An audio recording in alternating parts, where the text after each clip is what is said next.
역사적으로 실제 있었던 기이한 사진들을 소개하겠습니다. 미국 텍사스 휴스턴에 있는 매닐 컬렉션 미술관에는 독특한 갑옷이 전시되어 있습니다. 약 3cm 길이의 철제못으로 전신을 뒤덮은 정말 기괴하게 생긴 갑옷입니다. 1800년대부터 시베리아에 사는 곰을 사냥하기 위한 갑옷으로 널리 알려져 있지만 몇몇 사람들은 이것은 또한 셰익스피어 시대의 영국에서 사용되었다고 합니다. 그러나 이 갑옷의 정확한 쓰임새는 수세기가 지났지만 추측만 가능하고 정확한 쓰임새는 미스테리라고 합니다. 마치 방독면처럼 생긴 이것은 무엇일까요? 미국의 발명가이자 소설가인 휴고 건즈백. 1900년대 초중반 그는 현대 생활의 불편함을 줄이기 위해 해결책을 찾으려고 끊임없이 발명하며 노력해왔습니다. 그는 휴대용 텔레비전을 발명했습니다. 요즘의 VR 기기를 연상시키는 발명품입니다. 이 발명품 또한 모든 소음을 차단하고 무언가에 집중할 수 있도록 하기 위한 것입니다. 요즘 전 세계인이 사용하는 노이즈 캔슬링 이어폰과 같은 개념이죠. 하지만 이 발명품은 제작됐을 당시 대중들에게 유용하게 쓰이기엔 너무 부피가 크고 비효율적이어서 인기를 얻지 못했다고 합니다. 만화에서나 볼 것 같은 광경이지만 실제로 캥거루 복싱은 1800년대 후반에 꽤 인기를 얻었습니다. 유럽과 미국에서 공연가와 권투 선수들은 관중 앞에서 이 캥거루와 복싱 경기를 하였다고 합니다. 그 후 수십 년 동안 많은 사람들에게 이것은 동물학대라고 비난을 받으며 막을 내리게 됩니다. 미국 태생의 애니 에디슨 타일러라는 63세의 여성. 직업은 교사이지만 생활고에 시달리게 되자 돈을 벌고 명성을 얻기 위해 완벽한 쇼를 생각하게 됩니다. 그것은 나이아가라 폭포를 건너는 것이었습니다. 나이아가라의 격렬한 폭포를 견뎌내기 위해 선택한 배는 높이가 약 1.5m, 너비가 1m가 조금 넘고 무게가 72kg 정도 돼 보이는 나무통이었습니다.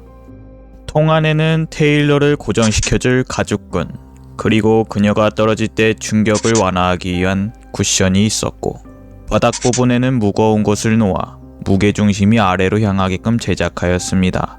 테일러는 그의 조력자들의 작은 보트에 의해 빠르게 흐르는 나이아가라강 한가운데로 도착했습니다.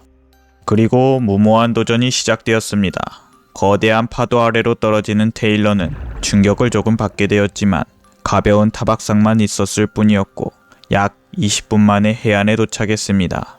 짧은 사진 촬영과 연설 후 뜨거운 인기를 얻었지만 그것은 그 순간뿐이었고 바라던 대로 돈을 벌 수는 없었습니다. 하지만 이후 테일러의 이 무모했던 도전은 다른 이들에게 영감을 주었습니다. 1901년에서 1995년 사이에 15명이 폭포를 건넜지만 그중 10명만이 살아남았다고 합니다. 1940년대 할리우드 메이크업 아티스트 맥스 팩터 주니어가 디자인한 이 기이한 아이스 마스크는 얼굴의 붓기를 줄이기 위한 것입니다. 팩터는 여배우들이 붓기를 가라앉히기 위해 이것이 꼭 필요한 것이라고 생각했지만 불행히도 그들은 한 번도 사용하지 않았습니다. 단지 이 기이한 사진만 남았을 뿐입니다. 1975년 베트남 전쟁 당시 남베트남이 무너지자 북베트남 군들이 물밀듯 남하하고 있었습니다. 대규모 북베트남의 공격이 임박했었을 때 포드 대통령은 베트남에 남아있는 고아들을 대량으로 철수시키라고 명령했습니다. 30회 이상의 과정을 거치게 되었고 베이비 리푸드 작전은 3,000명 이상의 아이들을 구해냈습니다. 하지만 완벽하게 성공한 것은 아닙니다. 이중 C5 갤럭시 수송기가 추락하는 사고가 일어났었고 탑승 인원 328명 중 155명이 사망하는 안타까운 일이 벌어졌습니다.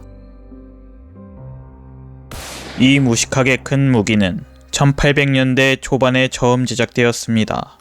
한눈에 봐도 일반 총과는 확연히 차이가 납니다. 급격하게 증가하는 물새의 개체수를 줄이기로 했지만 한두 마리를 일일이 잡기에는 역부족이라고 생각했습니다. 그래서 고안한 것이 이 펀트건입니다.